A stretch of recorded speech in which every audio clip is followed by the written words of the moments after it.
genetic engineering. Okay, so today I want to discuss about DNA cloning. DNA cloning is used to create copies of a particular gene of interest. So literally, clone means a collection of molecules or cells all identical to an original molecule or cell is called a clone. So clone is genetically identical organisms or molecules derived from a common ancestor is called clone. Okay, so generally if you see plant clone, generally we refer in plants propagation, clonal propagation, micropropagation. Okay, so if you want to clone plants, so plants have the ability totipotency, so means every plant cell able to produce an entire plant. Every plant cell have the ability to produce an entire plant. This property is called totipotency. So based on that property, you can produce so many identical plants. Okay, so in the tissue culture, in the third semester, you are going to study plant tissue culture. So in the plant tissue culture, you can take it few cells or tissues from the plant, and you can culture on artificial media supplemented with microelements, vitamins, and growth hormones, and a carbon source under controlled conditions. Okay, so if you inoculate a tissue in aseptic conditions, the tissue will divide into callus. Later, the callus developed into an entire plantlet. Okay, na? So in that way, you can produce clones or identical plants. Okay, so generally cloning refers to plants. So coming to the DNA cloning, so the DNA cloning can be defined as a method for identifying and purifying a particular DNA fragment of interest from a complex mixture of DNA fragments, and then producing large number of the fragment of interest is called DNA cloning. And gene cloning means when DNA is extracted from an organism, all its genes are obtained. In gene DNA cloning, a particular gene is copied. Then why DNA cloning? So with for genetic engineering and for rDNA technology, we need a DNA cloning. So not only for the genetic engineering purpose or rDNA purpose, the cloning of DNA can also be useful for many aspects. So a particular gene can be isolated and its nucleotide sequence determined. Control sequences of DNA can be identified and analyzed. Protein, enzyme, or RNA function can be investigated. Mutations can be identified with using DNA cloning. And also, organisms can be engineered for specific purposes. So, such as in medical biotechnology, we can produce medical treatment proteins, vaccines, biopharmaceuticals, example, insulin, and also can be used in the genetic engineering in crop improvement. So developing insect-resistant plants, pest-resistant plants.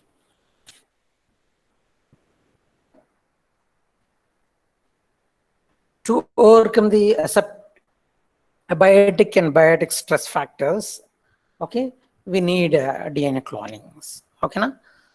Then sources of DNA for cloning. So we can take DNA from any source. We can take DNA from the microorganism or plants or from animals. And with using genetic engineering, you can transfer DNA from plants to the animals, animals to the plants, microorganism to the plants, and plants to the microorganism. Okay, and the source of DNA maybe it's you can take it from chromosomal DNA or extra chromosomal DNA, or you can take cDNA, RNA converted to cDNA, by the way of with using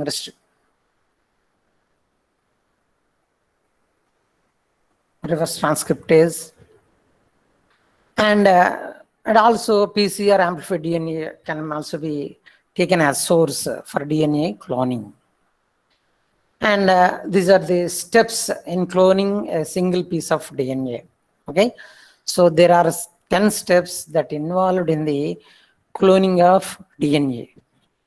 One is isolation and selection of DNA and identification of appropriate restriction sites. Second is cut vector and desirable DNA with restriction endonucleases. And next step is run on gel to separate fragments. So that is an agarose gel electrophoresis. And isolate specific fragment. And the ligation with the cut vector. Next step is transform host bacteria. Next step is selection of DNA clones and their expression and grow up colonies. And the 8th step is isolate plasmid DNA. And 9th step is cut with restriction enzymes to confirm presence of foreign DNA. And the last step is run on gel to identify recombinant plasmids. Okay, so these are the steps that involved in the cloning of DNA. Here you can see representation of cloning of DNA. The first step is selection of DNA, and the second step is cut DNA with restriction enzymes and mix with cut vector and ligase enzyme. And later, after this vector DNA cloning, it's also called construct. This constructed vector can be introduced into the bacteria. Okay, thereby this desirable DNA will be expressed in that bacteria. Okay, so later you can play it on agar with antibiotic selection.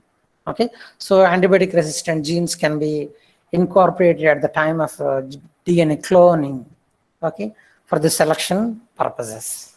Okay, so in the DNA cloning, so while constructing the vectors, the points you have to consider while making the plasmid or vector along with the desirable DNA, you have to tag your desirable DNA with selection genes. For the selection purpose, you have to use marker genes and reporter genes. Okay, so marker genes and reporter genes are the selectable genes. You have to tag these genes along with your desirable DNA in the vector constructioning for the selection of DNA clones after transformation. Because all these experiments are molecular level, you cannot observe the things with the naked eye. Okay, na?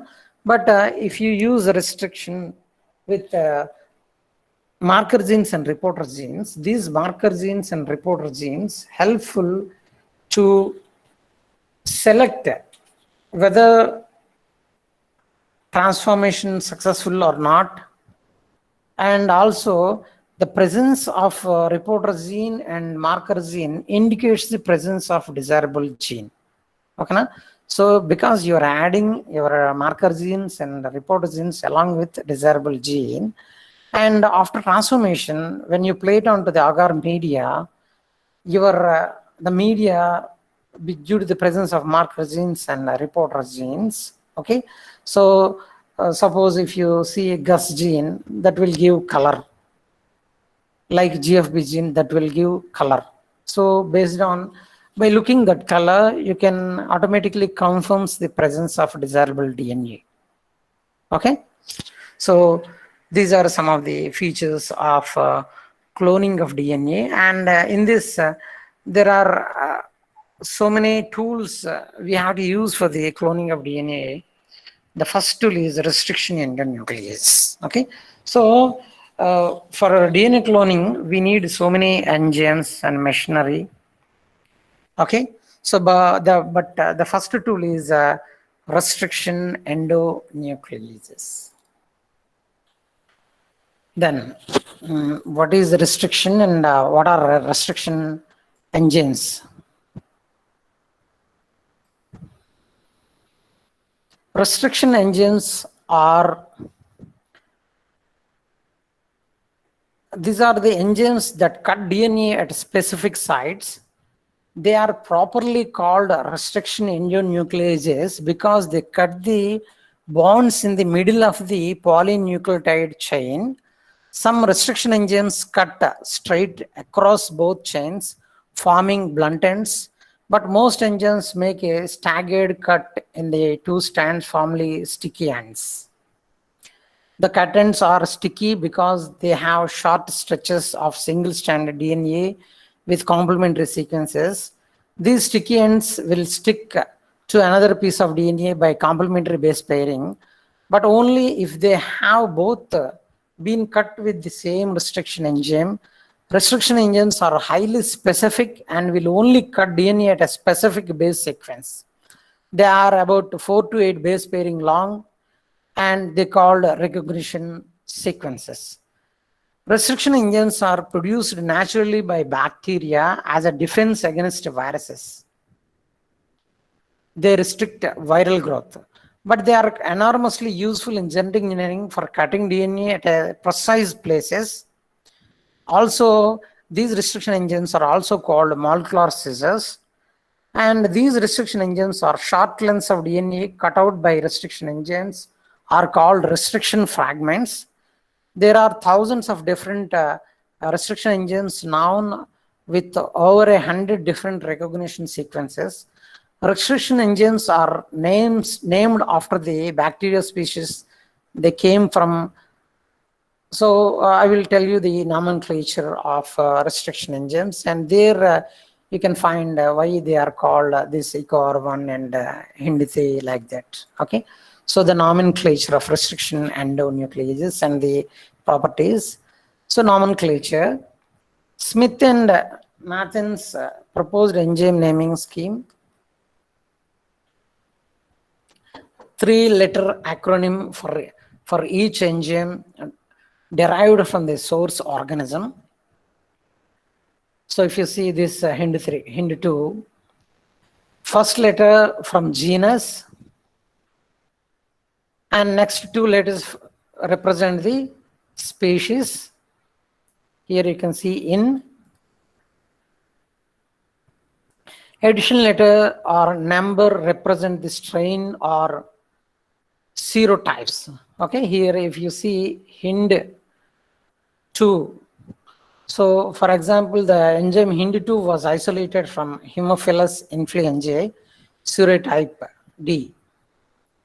Okay, so why? So these are the points you have to consider for nomenclature, and there are so many enzymes are there. Here I am showing few restriction enzymes: BAMH1, EcoR1, HindIII, MBO1, PST1, SME1, TAC1, XMA1. These are some of the restriction engines now we are using for the genetic engineering and rDNA purpose. Okay, na? So here you can see BAMH1 isolated from Bacillus amyloliquefans. Okay, and EcoR1 are isolated from the Escherichia coli RY13.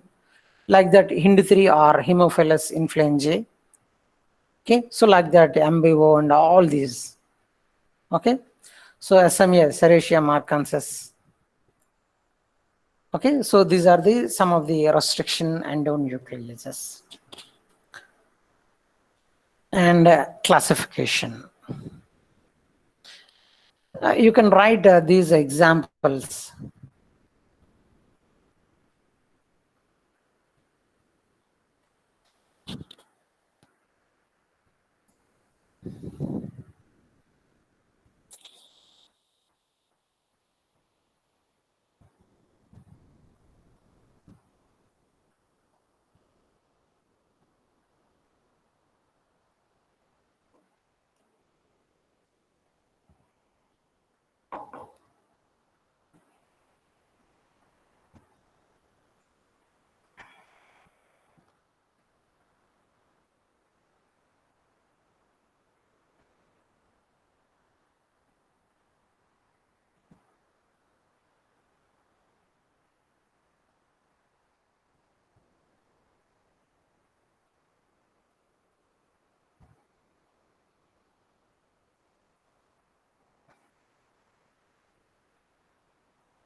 And classification of restriction endonucleases. Synonyms to restriction endonucleases are also called endonucleases because cut DNA from inside. All, if you see, all restriction endonucleases are highly heterogeneous, evolved independently rather than diverging from a common ancestor, and broadly classified into 4 types of restriction enzymes. Okay. RM system, restriction modification system. Endonuclease activity cuts foreign DNA at the recognition site. Methyl transferase activity protects host DNA from cleavage by the restriction enzyme. Methylate one of the bases in each strand. Restriction enzyme and its cognate modification system constitute the RM system. And production of self-DNA. Bacteria protect their self-DNA from restriction digestion by the methylation of its recognition sites. So methylation is nothing but the addition of CH3 group to the DNA. Restriction enzymes are classified based on the recognition sequences and methylation patterns. And there are 4 classes of restriction enzymes are there. They are type 1, type 3, type 4, and type 2 enzymes. Okay, most widely used enzymes are type 2 enzymes. So type 1 enzymes are multi-subunit protein enzymes, function as a single protein complex containing 2 restriction subunits, 2 methylation subunits, and 1 specificity subunit. Cleave DNA at a random length from recognition site. These are the properties of type 1. Okay. Are you following? Yes, sir. Are you writing points? Yes.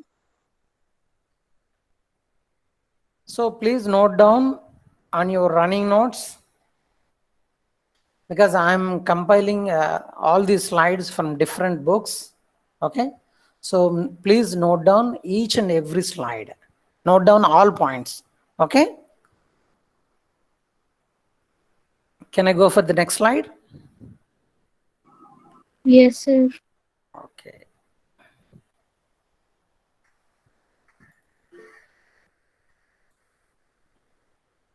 Type 3 enzymes. Okay, I will explain type 2 later, because type 2 enzymes are the most widely used enzymes in the genetic engineering process. The type 2, sir. Type 2 later. Okay, so first I want to explain type 3 and type 4. Later I will explain type 2. Okay, so type 3 properties, if you see the properties of type 3, they are large enzymes, combination, restriction, and modification enzymes, cleave outside of their recognition sequences, require 2 recognition sequences in opposite orientation within the same DNA molecule. No commercial use or availability. Okay, na? So type 3, we cannot use it for commercial purpose. And type 4 are cleave only modified DNA. So either methylated, either hydroxymethylated, or glucosyl hydroxymethylated bases only. Recognition sequences have not been well defined. Cleavage takes place nearly 30 base pairs away from one of the sites. Sequence similarity suggests many such systems in other bacteria and archaea. These are the properties of type 4 restriction enzymes. Okay, and coming to the type 2 enzymes. So these type 2 enzymes are very important. Now we are using about 3,500 restriction enzymes in genetic engineering purpose. Type 2 enzymes are the most useful for gene analysis and cloning. If you see the properties of type 2, they recognize 4 to 8 base pair sequences. They need a magnesium 2+ as cofactor, cut in close proximity of the recognition site, homodimers, and ATP hydrolysis is not required for the type 2 digestion. So these are the properties of type 2 restriction endonucleases. Okay, please note down.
These restriction engines that not only useful for the genetic engineering purpose, but also be used in the DNA fingerprinting. Okay, so you have RFLP method, restriction fragment length polymorphism. So in the RFLP, it's one type of DNA fingerprinting method. With using RFLP, we can identify crimes, okay, and evolution. We can study evolution we can use it for evolution studies, and parental, you can set parental disputes and all. Okay, so anyhow, in the coming classes you will study about DNA fingerprinting also. So recognition sequences, each restriction enzyme allows cuts at the same recognition sequences, produce the same gel banding pattern. Many restriction sequences are palindromic. So example, you can read it, read the same in the opposite direction, like madam, race car, etc. Okay, and these restriction engines, here you need to define two terms, blunt ends and sticky ends. So after applying restriction endonucleases, a straight cut of restriction enzymes generate blunt ends where both strands terminate in a base pair. Blunt ends are also called non-cohesive ends since there is no unpaired DNA strand fleeting at the end of DNA.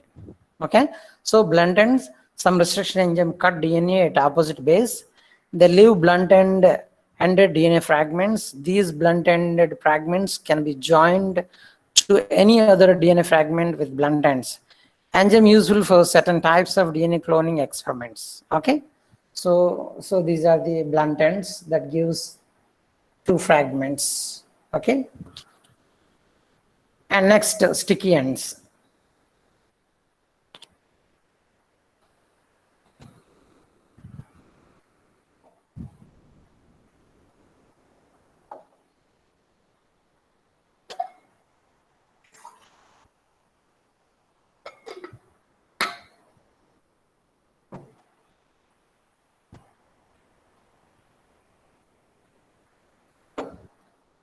Okay, so most restriction engines make staggered cuts. Staggered cuts produce a single stranded sticky ends. Okay, here you can see the restriction enzyme cleaving point. Okay, in this manner, it cuts the DNA and that generates sticky ends. Okay, so these type of sticky ends are useful in the genetic engineering experiments and for the ordinary technology. Here you can see you have ALU1 and HAE3. If you apply ALU1 and HAE3, they produce blunt ends.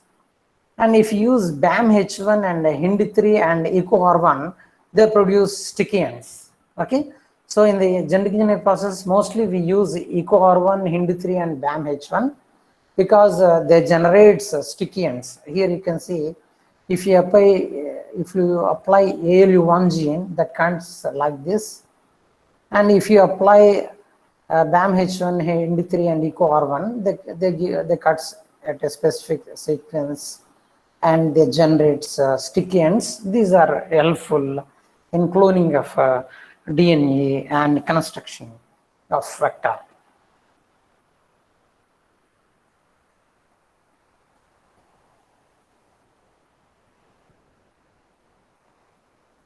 Please note down the slide.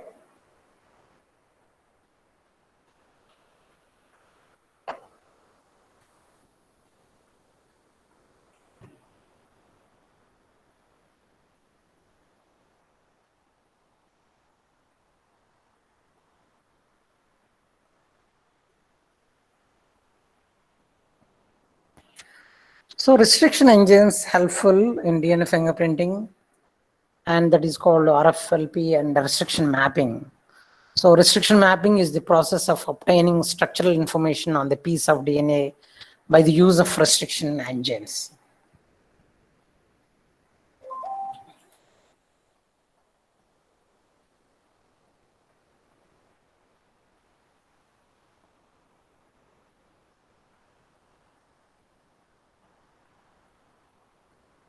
Restriction.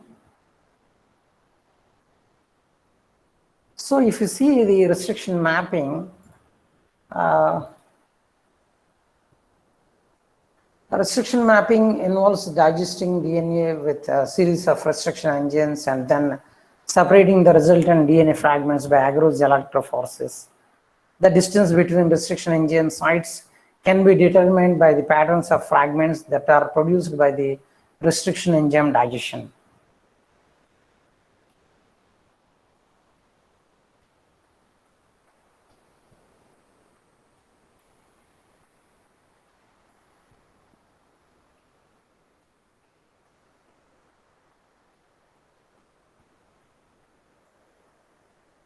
Here you can see in this slide, you can see the restriction mapping. So with using restriction endonucleases, you can use this system in the DNA fingerprinting system. Here you can see this. After digestion, you have to run that samples on the agarose electroforces. Okay, here this is the marker line suspect to skin and nails of the victim. Okay, hair found in the criminal site, and victim. Okay, control and marker and control DNA. Here you can see. So based on this, you can report. So this is called DNA fingerprinting.